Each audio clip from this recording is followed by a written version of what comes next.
احنا ممكن نشوف سيد عبد الحفيظ مدير رياضي مدير رياضي. انا ما قلتش مدير كوره اهو. يعني هرجع حاجه بتاعت سيد بقى، يعني زي لك حاجه بتاعت حسام يبقى حاجه بتاعت سيد، حاجه بتاعت سيد. انا هقول لك والله بس برضو مش مساله ان انت راجل مثالي يعني وراجل جميل من جوه لدرجه مليار في الميه، بس انت النهارده في ناس موجوده وناس لسه ماسكه.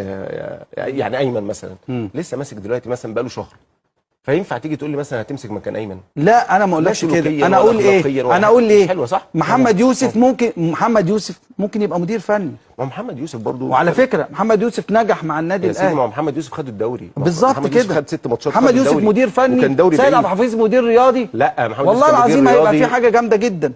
كابتن محمد يوسف كان مدير رياضي وخدوا الدوري. خدوا الدوري. فانا بتكلم ان الفتره لسه قليله، ما تحكمش عليها بشكل كبير. اللي انا شايفه الواجب والصح من وجهه نظري، تتفق تختلف، لكن الدعم دلوقتي فات 5 ماتشات، ده عدد قليل مش كبير. فاضل لسه بتتكلم في 20 ماتش في الدور الاول، وبعدين 6 ماتشات. طيب يعني مجموعه 26 ماتش، يعني فاضل ال 21 ماتش لسه.